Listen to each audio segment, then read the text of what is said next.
Nah, saatnya kami memperbarui informasi dari wilayah Sulawesi Barat. Sudah ada rekan kami Samsul Ma'arif di sana yang akan memberikan perkembangan terbaru apa saja yang terjadi di sana, lalu bagaimana proses bantuan, karena kita juga tahu ada beberapa pengungsi yang harus rela mengantri dalam kondisi yang berdesakan untuk mendapatkan bantuan. Baik, nampaknya juga kita akan mencoba menghubungi Syamsul Ma'arif, tapi kita kembali ke Pak Gus. Pak Gus, ini apakah memang ada data-data dari BMKG sendiri, Pak Gus?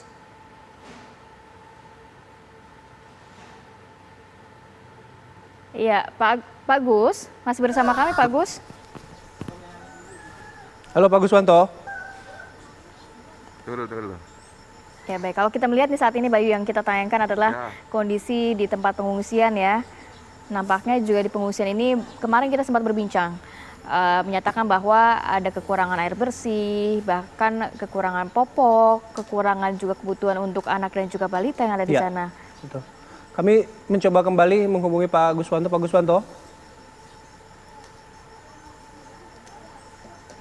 Nah, ini juga yang dirasakan oleh pengungsi karena mereka sekarang harus berdesakan di tenda-tenda pengungsian ya. Mereka berbagi tempat ke tenda pengungsian karena tempat tinggal mereka rubuh atau sebagian besar rusak akibat bencana yang terjadi. Baik, ini kita juga sebenarnya prihatin ya terhadap kondisi dari para pengungsi, selain juga kekurangan kebutuhan sehari-hari. Nampaknya kalau kita melihat dari tayangan masih ada beberapa pengungsi yang juga tidak menggunakan masker. Sulit juga rasanya untuk berjaga jarak begitu di lokasi pengungsian yang terkadang lokasi pengungsian ini Bayu bahkan didirikan secara swadaya oleh masyarakat sendiri begitu. Betul. Nah, sekali lagi kalau tadi Ratih menyebutkan bahwa sulit ya menjaga protokol kesehatan ya. Karena mereka mungkin saja saat ini prioritasnya adalah tetap untuk mencari tempat yang nyaman, aman, terutama di wilayah-wilayah yang potensi bencananya masih tinggi. Benar Seperti sekali. di wilayah Sulawesi Barat juga kan dikhawatirkan mereka atau masyarakat masih trauma atas bencana yang terjadi. Mereka khawatir masih ada gempa susulan yang bisa berdampak seperti gempa pertama yang mereka rasakan. Baik. Terutama juga di wilayah banjir.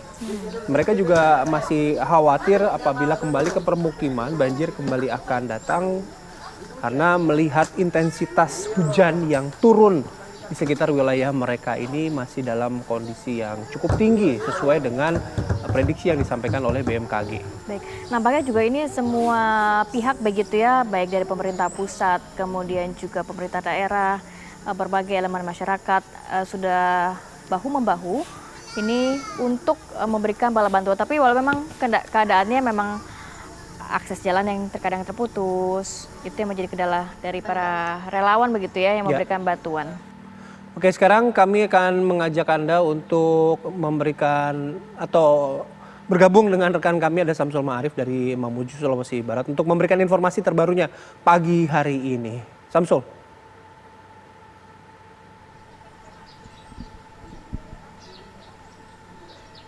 Samsul. Ya, Bayu dan Rati, hari ini adalah hari ke-8 pasca bencana gempa yang terjadi di Mamuju, Sulawesi Barat, dan saat ini masih banyak warga-warga Mamuju maupun warga Majene yang terpaksa harus hidup di tenda-tenda pengungsian. Seperti di tempat kami saat ini mengabarkan, yakni di tempat pengungsian di lapangan tembak Mamuju.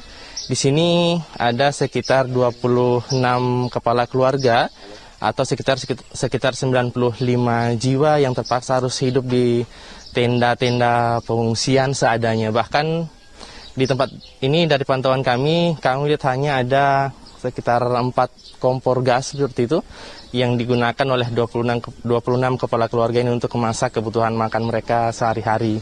Dan tidak hanya orang dewasa, tentunya di sini juga banyak ada anak-anak, balita, bahkan ada bayi yang berusia, ada yang 1 tahun 4 bulan, kemudian ada yang 1 tahun, dan bahkan ada juga yang berusia 11 bulan. Bayu dan Rati, saya akan mengajak Anda untuk berbincang dengan salah satu pengungsi, dengan Ibu Indah, Ibu Anin yang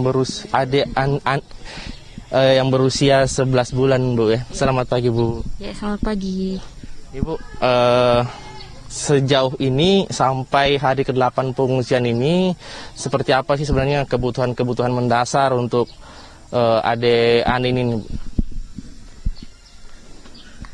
Sampai hari ini seperti apa kebutuhan-kebutuhan adik Anin? Apakah kebutuhannya sudah tercukupi kah atau ternyata masih banyak kebutuhan-kebutuhan yang belum didapatkan untuk adik?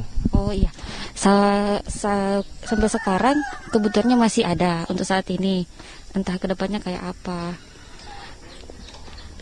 Kalau untuk mendapatkan popok, mendapatkan susu, apakah ini datang sendiri kah atau justru harus menjemput ke titik-titik bantuan, Bu? Kita menjemput sendiri, Pak.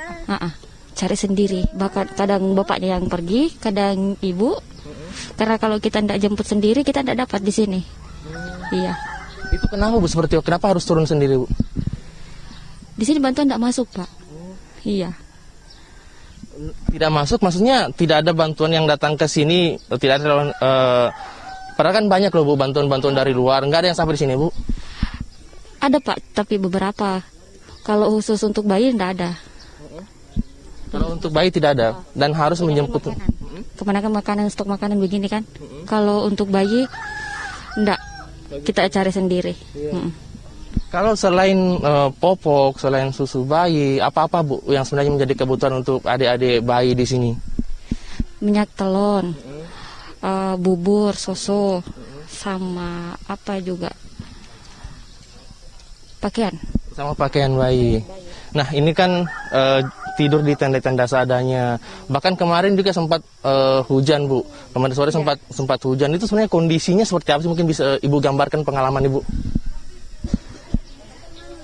Di sini kemarin sempat hujan, Bu. Apakah aman dari hujan kah atau justru tendanya sudah tidak memadai, Bu, untuk pengungsian? Alhamdulillah kalau hujan iya aman. Aman, Bu, ya? Aman. Kecuali tadi kebutuhan mendasar bayi, Bu, yang tidak aman, Bu, ya. Tidak, ini kebutuhan bayi yang tidak aman. Kita mesti cari di luar. Terus syarat-syarat untuk mendapatkan kebutuhan, Bu, apakah bisa didapatkan langsung kah atau ada tempat tersendiri yang disiapkan untuk kebutuhan bayi gitu? Harus meminta sendiri langsung, ada stand tersendiri untuk kebutuhan bayi, atau suami Ibu bahkan kakak Ibu harus keliling kota untuk mencari bantuan kebutuhan bayi? Kita harus keliling kota, kita cari satu-satu. Kita menjemput, kadang kita hubungi teman-teman, hubungi keluarga di luar sana, baru kita bisa dapatkan.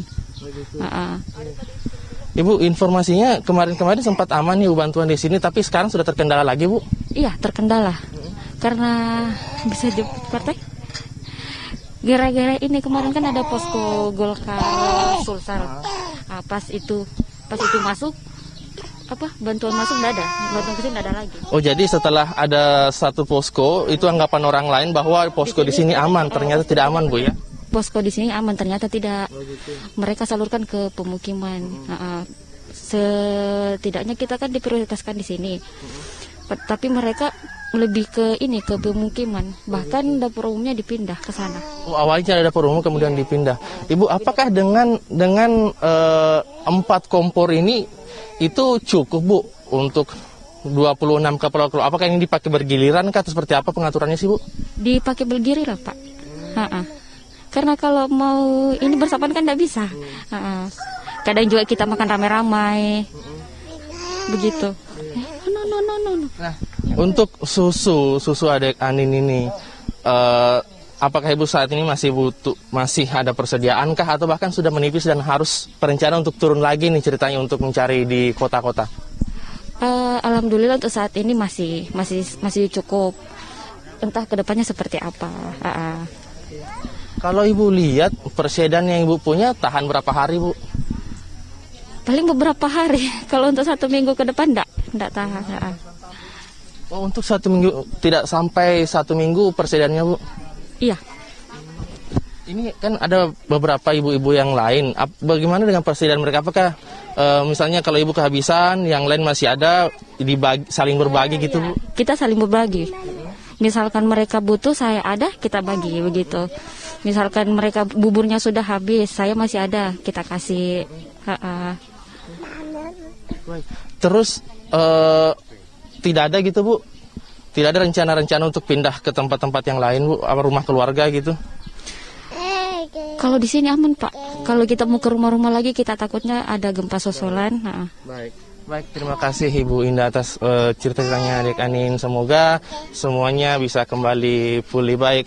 Bayu dan Rati, itu tadi seperti apa kondisi di pengungsian, tepatnya di pengungsian lapangan tembak, dan saat ini bayi-bayi di tempat ini masih butuh bantuan susu, popok, kemudian minyak untuk adik bayi, seperti itu. Mungkin kita kembalikan dulu ke rekan-rekan di Jakarta.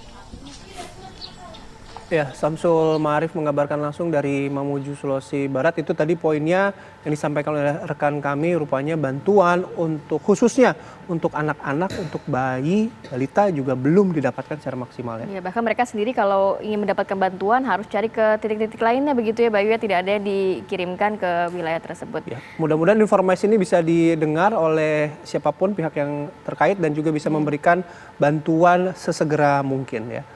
Oke, kami jeda terlebih dahulu. Pembicaraan atau perbincangan mengenai cuaca ekstrim akan kembali hadir sesaat lagi.